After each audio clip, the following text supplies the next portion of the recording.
All right. Thank you all for joining us today. We'll give a couple minutes for everybody to kind of come in. This is our second White Oak and Blue Star Families virtual resource fair. We know this is a very difficult time, and we're trying to surge as many resources and assets as we can to our community. So thank you so much to all of our panelists for being here. On that note, I'm going to ask my team to pull down the slides for a moment, and we're going to bring forward a panel. Today, we are actually going to start with some information about what is going on just generally in a few different areas. So you've got me, I'm Jenny Aiken. I'm at Blue Star Families. I'll be moderating today's call. Tom, if you can help spotlight the rest of our panel, that would be great.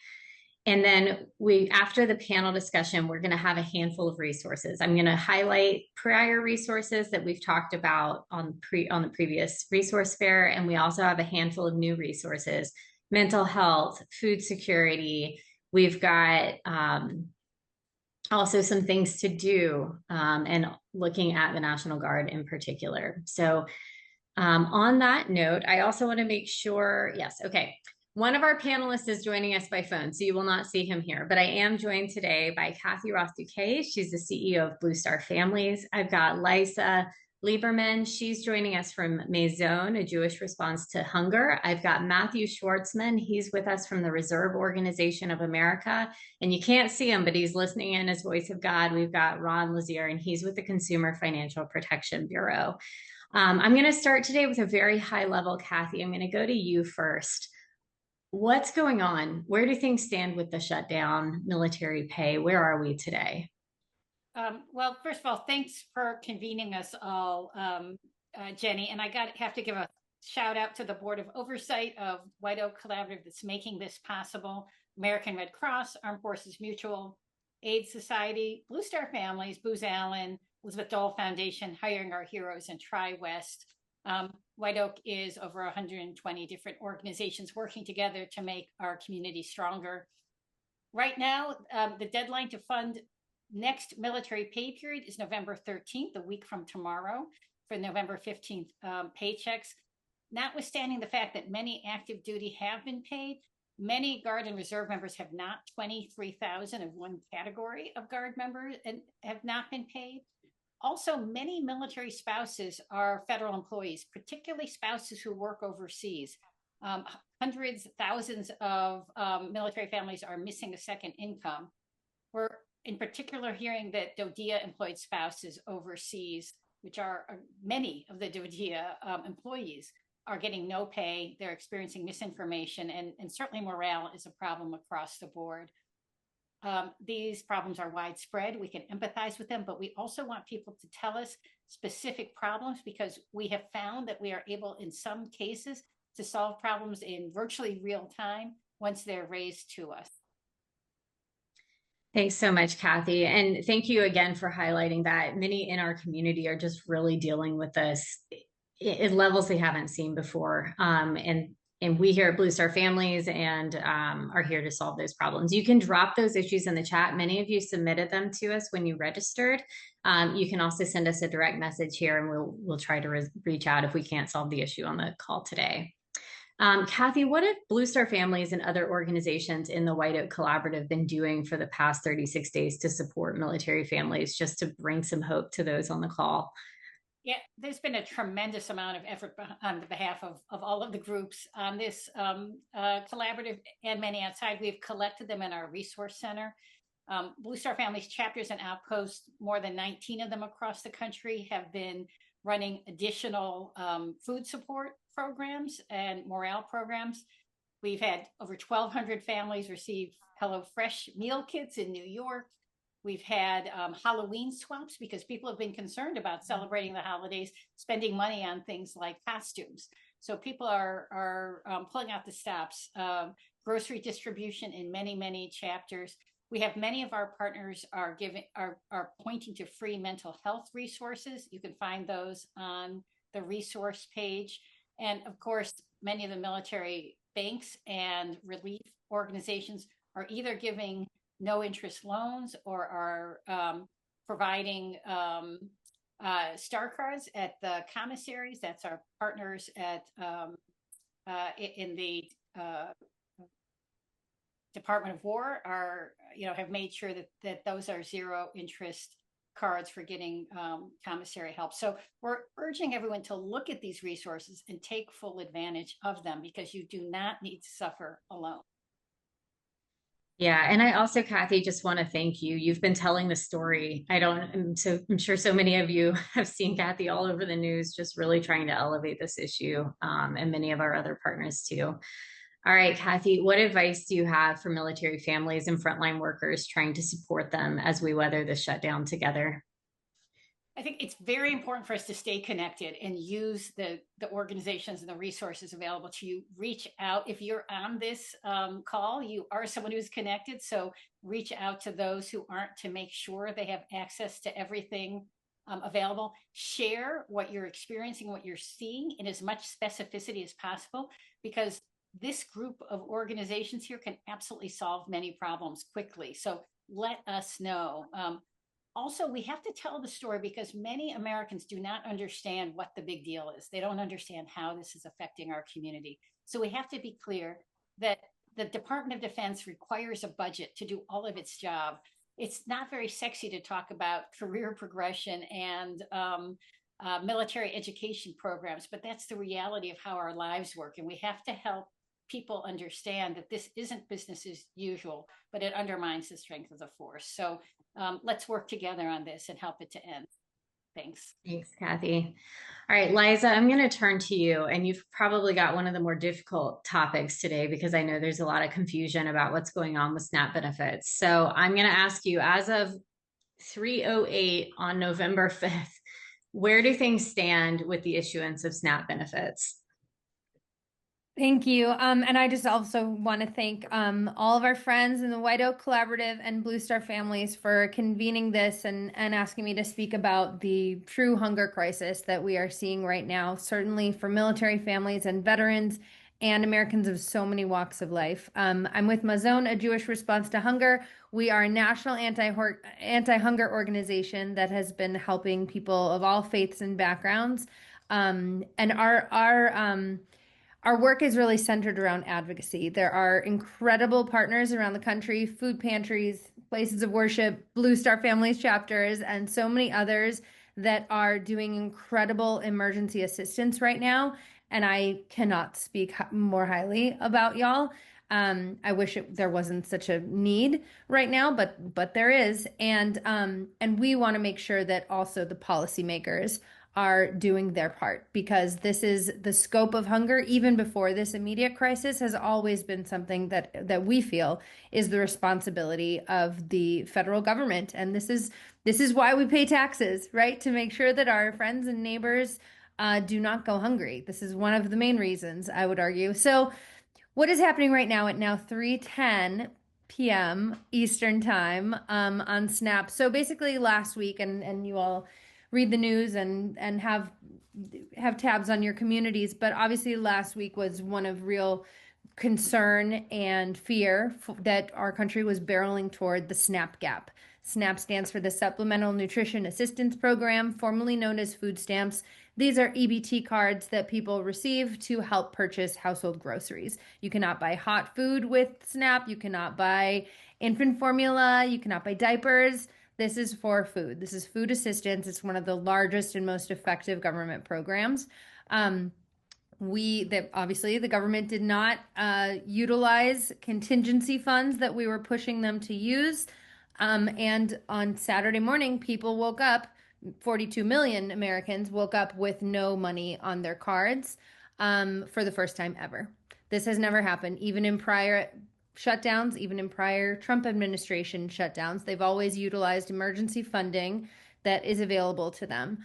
On Friday, just before the cliff happened, two federal courts weighed in on litigation on this, saying that the administration must immediately release the contingency reserve funds, which, by the way, are not enough to cover all of November benefits, but would at least keep benefits flowing for now. And then they said that they have transfer authority to be able to make up more of the funds. That has not happened yet. There was a whole flurry of confusion yesterday when President Trump, in the meantime, on Monday and Tuesday, USDA, the Agriculture Department, they released guidance to states. They said they are not going to be they're not going to be filling the full amount of benefits. People would see reduced benefits by half, which we felt was certainly a step in the right direction, but not as much as the court was ordering and not as much as we would like to see and not as much as people need. Then the next flurry of chaos came yesterday morning when President Trump posted on Truth Social that seeming to indicate that he would defy the court's orders and not use any funds, contingency or otherwise, to keep SNAP benefits flowing until, in his words, the Democrats reopened the government. There was another emergency court filing, and there is a hearing scheduled for tomorrow. From where I stand, I have not seen that any benefits have gotten out the door. Of course, there are some states, local governments, companies, again, like friends and neighbors and those in the community who have stepped up to make sure that people see some type of support. But there has not been any money from the federal government out the door quite yet. And the federal government has not said that they will reimburse any of those states or cities or counties or others that have been stepping up in this moment of crisis. I know there are other questions. I'd be remiss without saying that from Mazzone's perspective, from my perspective, this did not have to happen. This is an immediate manufactured crisis within a broader hunger crisis in this country. And I think particularly for military families and veterans, food insecurity is a long-standing problem that often goes under the radar, and we work with incredible partners, many of whom are on this call and in this community, who have been elevating it for a really long time. But my hope is that this allows, this crisis is the front page of every newspaper in this country, and we can't continue to look away after we've seen it come to the fore like this. Thanks, Liza. So if somebody does have residual SNAP benefits on their EBT card from previous months, can they still use those during the shutdown? Yeah, there were some rumors about this last week when we were concerned of what this would look like, this uncharted territory would look like. I think that has been resolved, that yes, benefits should be able to overflow, but it is an interesting question because it's worth noting that and it's not always understood that most people use all of their SNAP benefits in the first few weeks of the month.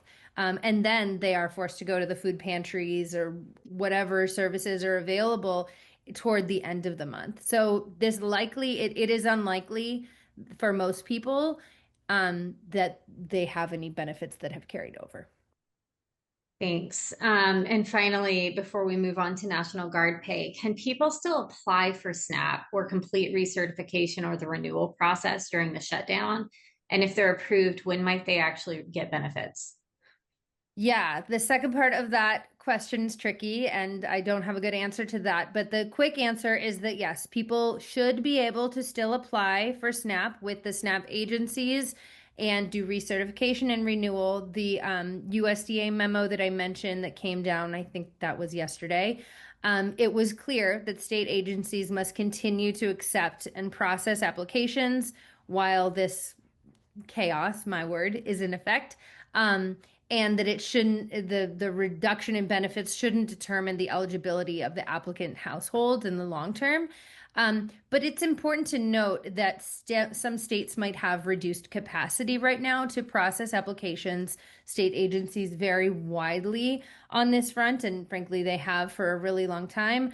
It also is worth noting that a lot of these states and SNAP administrators are scrambling to keep up with the pace of this, particularly since they're still reeling from the fallout of the budget cuts and the structural changes that were imposed on SNAP. Many of those policies are just going into effect now. So it's really, it will vary, but yes, you should be able to still apply, recertify, renew SNAP during this situation. Thanks so much, Liza. And if anyone has any additional questions for Liza, there's a Q&A function in here. You can submit questions, and our panelists will try and answer them, and I will try to get to them when we get to the Q&A session later. So we're going to turn now to you, Matthew, and the Reserve Organization of America to talk about what's going on with National Guard and Reserve pay. If a National Guard or Reserve service member performs duty during the shutdown, when will they actually receive pay for that duty, and under what conditions might it be delayed or withheld? First of all, I appreciate the question, and I too want to echo the thanks to Blue Star Families, the White Oak Collaborative, for their support, for their leadership.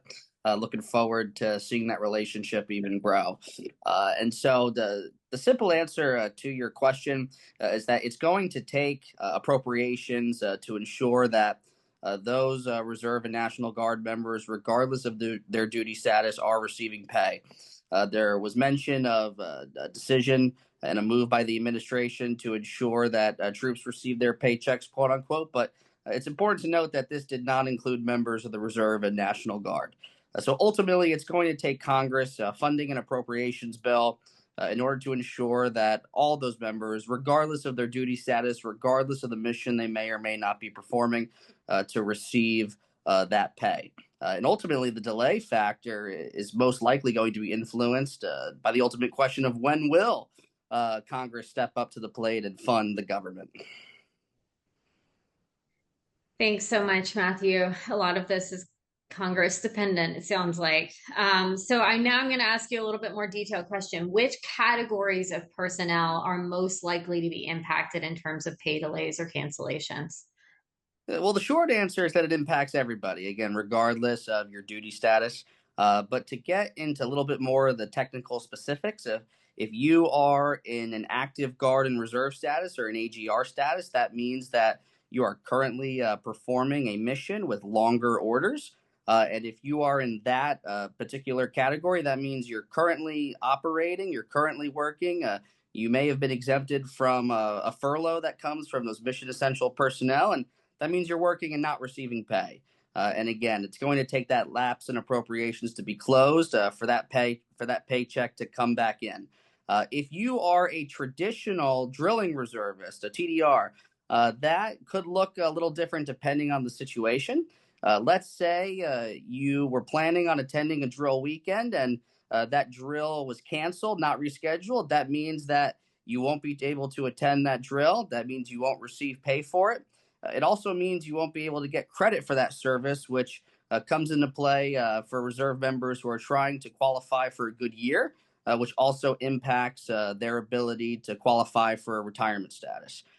If your unit decides to hold a drill weekend still or pushes it to the right during that lapse in appropriations, then that means that you will be expected to go to your drill weekend and pay will be withheld. So you'll be paying out of pocket in order for that to occur. And then the other option is, again, if that training is moved to the right, then that may mean that you have to double stack on your military requirements, which could keep you away from your civilian employment, which has its own problem set there.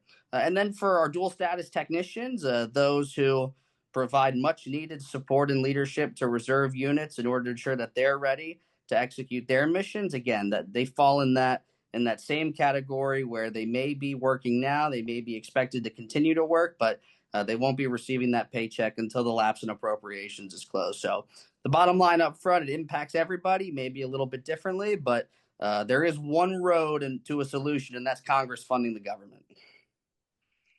Thanks so much, Matthew. Final question for you. What steps can those listening take now, or what resources are available for them to plan for or mitigate the financial impact of the shutdown as it continues? Well, first, I would encourage all service members and their families to stay tuned and be well read on what the official service guidance is. And so there may be some different internal adjustments to monthly budgets that may need to be made. And so to make the smart, financially sound decisions based on that official guidance would be a good step in the right direction. There are a lot of free resources that are out there, a lot of great organizations that are lending their support. There are resources available on Military One Source, for example, that relate directly to financial counseling and budgeting help.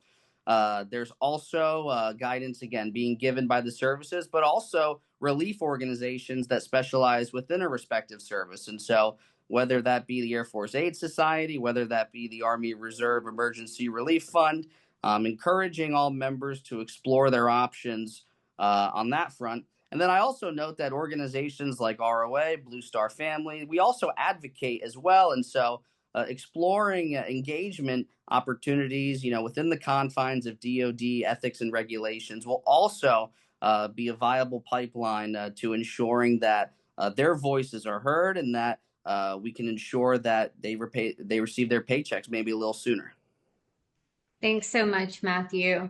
I Thank you. see some questions in the chat. I'm going to hold questions to the end of the session today, unless my panelists are able to answer them kind of live in there, and that will help us get through this more quickly. I'm going to ask my team to take our panel down because we're going to Voice of God with the Consumer Financial Protection Bureau here.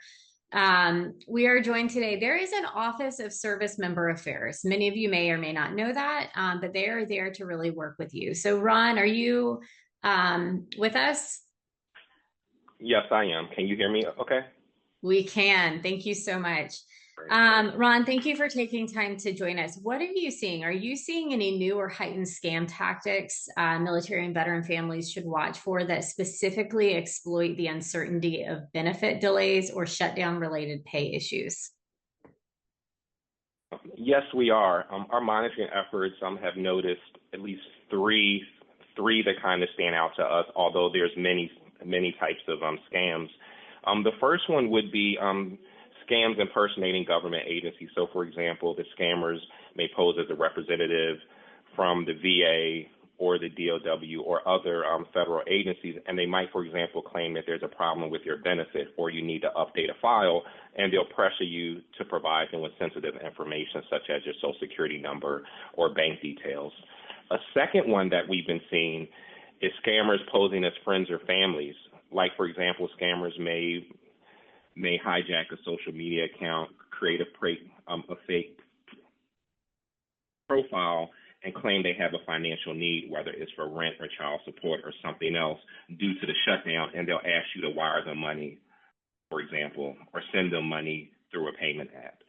And then a third one that we're seeing is these fake shutdown relief programs where scammers create like a fake government program or secret account, or say like there's a stimulus account that they're giving folks affected by the shutdown, and to access that, they'll ask you for something such as your personal information or a processing fee. And those are the three that stand out to us right now. Thank you so much. So people need to be aware of posers, officials posing as official positions, posing as fake friends and family on social media, and posing as fake relief programs. Did we hear that correctly? Yes, most definitely. So for the third one, that's exactly why we are hosting this. Everything we are presenting here today and that we presented on the last call are vetted resources that will not be scams. So please take advantage of them. So what red flags should military families be alert to when someone claims to be from a military-oriented agency, especially when the government is shut down? Well, these are several common red flags that they should definitely look out for. And one would be just request for immediate payment. If someone's pressuring you for payment using, let's say, cryptocurrency or a gift card or like sending them money through a payment app, that should definitely be a red flag. Another one would be the use of like threatening language or high pressure tactics, such as saying act fast or you'll be in some type of harm. And then any unsolicited requests for sensitive data coming over phone, email, or text, especially as relates to the government, for example, mail is still used a lot. So if anybody calls you and say, hey, send me information by text, phone, or email, that should be a concern and definitely something you want to verify. And then last but definitely not least, generally, if it seems too good to be true, such as guaranteed benefits or like a super high return or your investments, that should definitely also be a red flag for you. Thanks so much. And if someone suspects a scam or receives a suspicious contact related to pay benefits or shutdown assistance, what steps should they take immediately to protect their finances and report the attempt? Well, there's several things they should do. One would be to definitely monitor your accounts, your bank accounts, keep an eye on them, check your credit reports as well, because sometimes they're not necessarily trying to get money. They're trying to, ultimately they are sometimes, but they're trying to get your personal information as well. So the first step might not be to get money from you, but might be to get personal information from you to be able to access accounts so they can get money. So keep that in mind as well. Another one would be to check the website URL. So for example, if it's from the government, it's a .gov account. Never pay for benefit assistance. For example, we know veteran service organizations and representatives file claims for free. Commonly known as commonly known as claim sharks, for example, they'll try to charge you a fee for support with your benefits. Another one is definitely verify the source of information. Even if someone calls you, even just if they say, for example, they're from a government agency, you can hang up the phone and call that agency at their official number to verify that. And definitely don't forget you have various resources you can use, such as you can contact your law enforcement agencies as well, whether it be the state attorney general. You can report fraud to the FTC at reportfraud.gov. As Matthew mentioned, Military One Source has various resources for frauds and scams with tips and tricks and that fraudsters use. And because there's so many various access points to get information, similar information can be found on consumerfinance.gov, the CFPB's website. And if you have an issue with a financial product or service, you can file a complaint with us. But also the FTC, as well as the BSafe site ran and by the VA, also has information related to frauds and scams. And we had somebody drop into the chat to freeze credit through the major credit bureaus as well. Yes, most definitely. Yes, you can put an active duty fraud alert on your credit report, or you can definitely freeze the account as well. Fantastic. And thank you to the participant who added that. On that note, we're going to shift into some resources here. So if my team can pull up the slides, please. We are going to start with highlighting what we talked about last time, just give a quick overview. Well, guys, I've got the best team supporting us. Everybody here is just working cross-functionally, and it's great. If you use this QR code, you're going to get a link to the slide deck from our last virtual resource fair. It's going to have the details of each of these programs, who's eligible, what it's for, and all of that. I want to highlight a couple of things up top. Financial relief. All of these organizations here, for the most part, are serving almost every population. If you go to that QR code and drill down to the slide of interest, you'll be able to get more information. If you are looking for food assistance, we did feature the Armed Services YMCA last time. We've got another group here today we'll talk about. And if you're looking for mental health, we featured Cohen Veterans Network. Cohen Veterans Network has a national network of TRICARE and VA insurance approved clinics. Should certainly look into them. If you're looking for general resources, Code of Support Foundation has a database that you can search for in your local community that will give you employment, food assistance, whatever you're looking for there. And they also do detailed casework if you've got a complex case. Blue Star Families, we're open to everyone. We invite you. We've got chapters nationally, and we're doing something different in every chapter.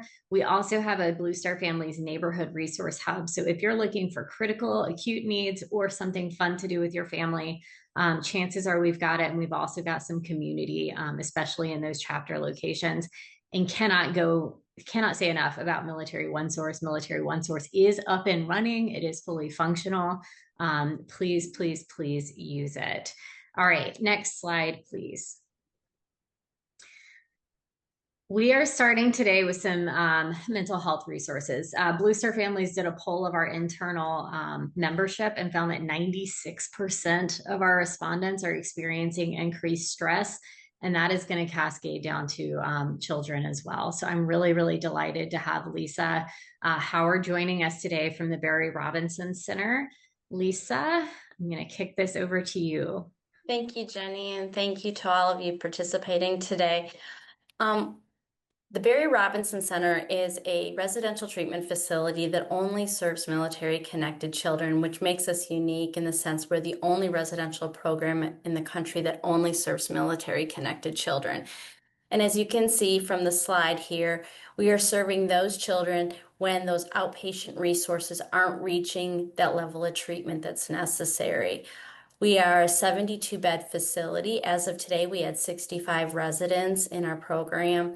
Children stay with us on the average of 5 to 6 months between the ages of 11 and 17.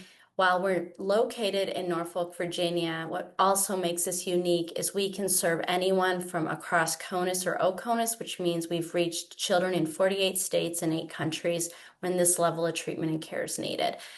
Just in regards to the shutdown, we are continuing to be able to go through the referral process with TRICARE and CHAMP VA to continually still bring in youth that need this level of care.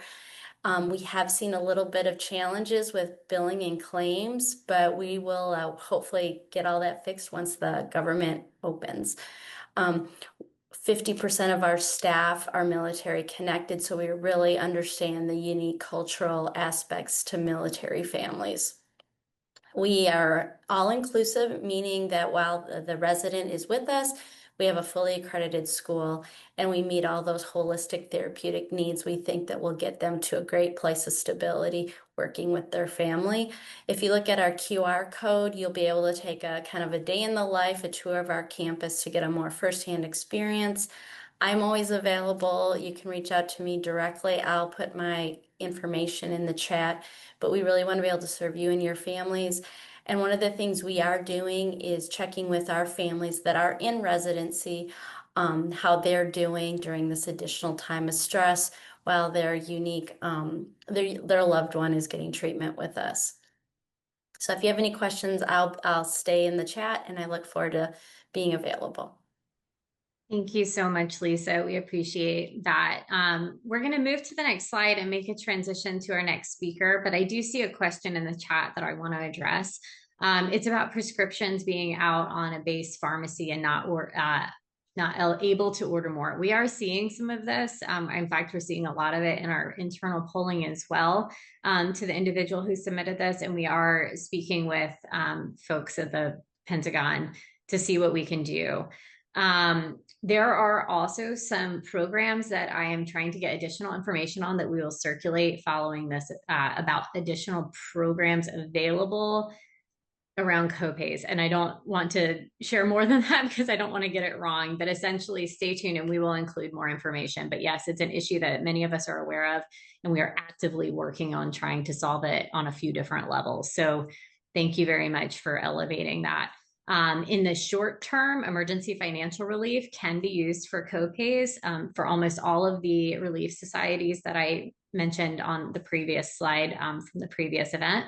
And there are programs to help identify alternate options, and that's what we'll be sharing once I get the official information. Shifting back to mental health, we're very excited to have Hope for the Warriors with us today. So Vicki, thank you so much for joining us. I will kick it over to you to share more about your programs. Thank you. So with Hope for the Warriors, we support post 9/11 veterans and families with a whole person well-being approach. We focus on 6 domains of health. Today, though, I'm going to highlight our emotional wellness programming that consists of both clinical and non-clinical approaches.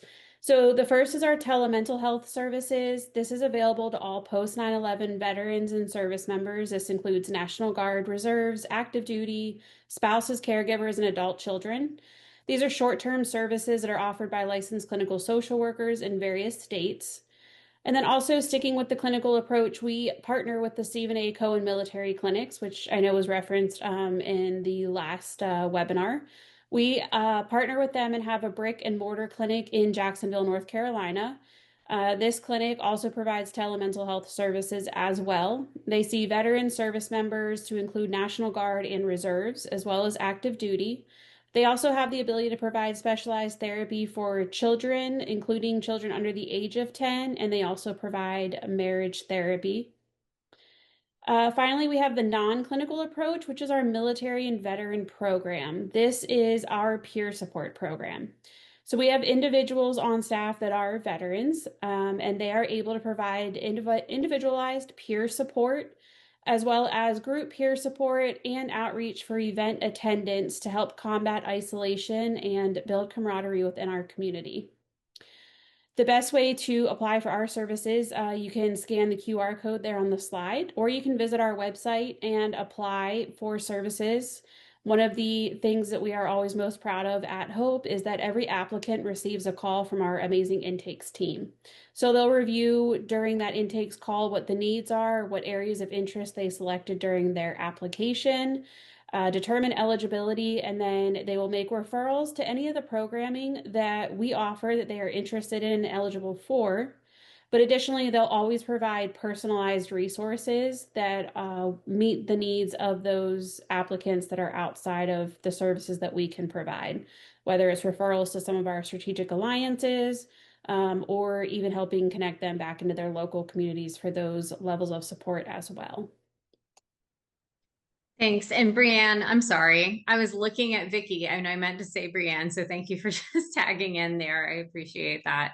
No worries. Hope for the Warriors. You guys are doing incredible work. As we can move to the next slide, and while we're moving there, I do want to also note that Blue Star Families has two very relevant perks related to mental health. So if you go to the Blue Star Families, bluestarfam.org, and you go to the perks page, what you'll find is free Headspace and also free Spiritune. And Spiritune is a musical, it's a music playlist. Imagine you put in, I want to start, this is my mental frame of mind right now, and I want to get to a different one, and it'll give you curated playlists there. So those are also two lower level options available to you through Blue Star Families.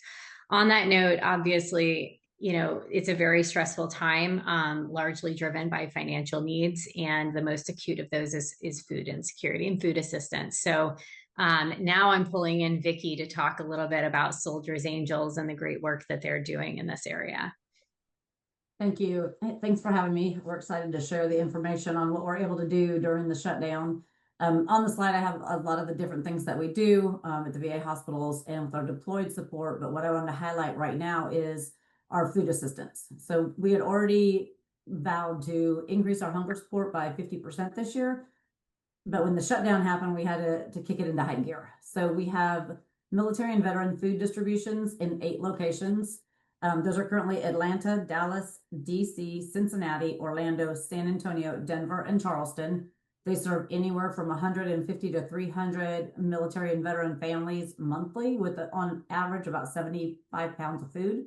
And we try to strive for meats, produce, canned goods, baked goods, enough for them to feed their family for a week to 2 weeks. So we are increasing that. Of course, as you know, food banks are struggling a little bit, so we're doing our best to source everything we can. We're trying to get holiday turkeys and sides to go with every food distribution for November and December to help the families so they can at least have a good holiday meal. In addition to that, we kicked up some food pantries. So we had Detroit was already running. And then when the shutdown happened, we threw together San Antonio within a couple of days. So we're now serving in food pantries in San Antonio as well as in Salisbury, North Carolina. And we will have another one at the Vet Center in Charlotte towards the end of the year. We're just waiting for the build out to finish happening there. And then we're going to be moving into Atlanta, Orlando, Dallas, Denver, everywhere that we have a satellite office. We're increasing our size to be able to put the food pantries to support on a regular basis as well in between those monthly food distributions. We also do canteen gift cards that we distribute to the VA hospitals for veterans that may come in and not be able to afford a meal. And then we have the non-perishable box lunches that we're getting out to everybody, all of the VAs, to be able to distribute to veterans that might be coming in that need to have a meal to take with them. Yes, Cincinnati, Ohio is one of our distributions. Thanks so much, Vicki. And I think many of you will know these are they're going to be community-based resources. So the best thing you can do is really kind of look within your local community. We're sharing examples of things that might exist around you. Soldiers Angels is great. Armed Services YMCA has their food distribution centers at most of their locations as well. Blue Star Families Chapters is doing a lot of this work locally. Really start to plug into your local networks, and Military One Source, again, can help you also find many of those. So thank you so much for joining us, Vicki. I wish we didn't have to have you, but we're glad you're here. And thanks for being part of White Oak. Next slide, please. So I'm going to do my best to present this one. I am not the National Guard Relief Foundation, but they are completely overwhelmed. And I just want to use that to point out that all of the groups that we've been working with, I mean, 100 plus organizations we've been in constant communication with in the shutdown. These organizations are burning the candle at both ends right now to support the military community. So I really wanted to make sure that we got some National Guard information in front of you, and I hope you'll take time to read the slide. The National Guard Relief Foundation operates very similarly to many of the other service relief societies. So they're going to have grants and no interest loans available to you for emergency financial relief. Please go to the website. If you are a National Guard family, explore what's available to you there, because I don't feel fully equipped to answer all of those questions. But just know that there is a National Guard equivalent, especially if you aren't able to get it through AER or one of the others due to an eligibility issue. I'm going to turn now to the chat. If my team can take the slides down for a moment, let me just make sure we covered here. So I need to go back to a question.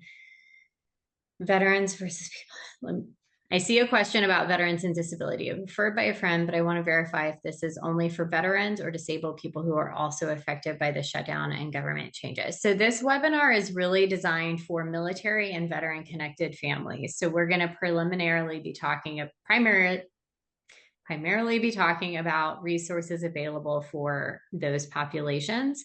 There's often a lot of overlap though. So last week, actually, no, they weren't able to come on, but groups like the American Red Cross, there's going to be overlap there. So I would encourage you to really look locally in your community to see what's available there and build out. And states often have a search function for resources as well.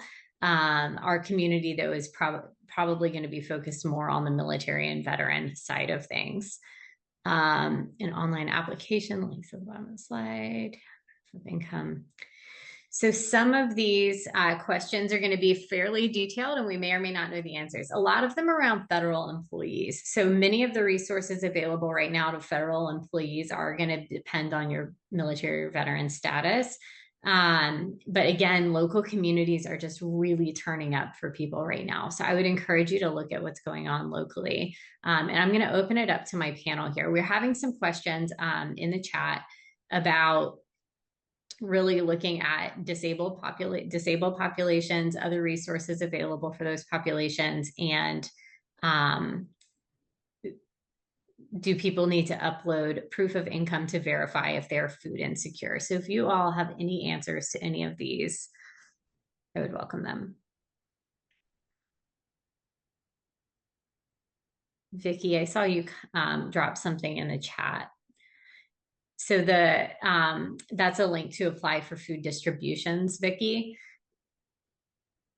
Yes, so they apply for a food distribution. Typically, our program is for those that are food insecure, but with the federal shutdown, we've opened it up to federal employees. It doesn't matter how much they made if they're not receiving a paycheck because they're furloughed, or whatever the situation is, then they can just put all zeros for their income, state that they're a federal employee, and they would be eligible.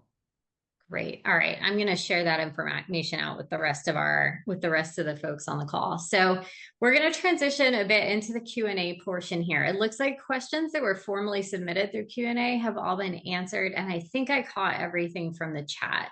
If anybody else has any additional questions, please do drop them in here. And if not, we will just thank our panelists and head out, because I know so many of you have other things going on as well. All right.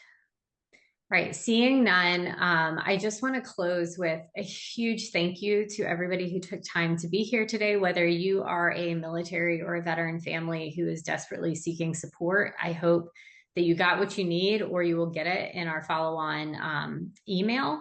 I'm going to ask my team to pull back up the slide deck. I want to go back to that second slide that had the QR code to the prior event. And those prior resources, and just remind everybody what was on that slide. These are, especially under financial relief here, these are kind of your first line of defense in many cases. These are big national groups, and that from there, we're trying to pull in some of those niche categories, both to help you now and to set you up for success in the future. It's why we had Lisa talking about residential options for military youth. It's why we brought Vicki in to talk about some of these areas outside of defense communities. It's why we have Hope for the Warriors here too. So thank you so much for helping us get the word out. If you're on the front lines and you're helping get this information into the hands of military families, thank you. If you are missing paychecks right now and still working, thank you. If you are pulling double duty at one of our nonprofit groups, thank you too. I know it's unprecedented times, and I'm just grateful to have all of you working in concert. I feel like we've linked arms and at least have some ability to make change. So on that note, I'm going to end the video recording here. And we look forward to having you guys at a future event.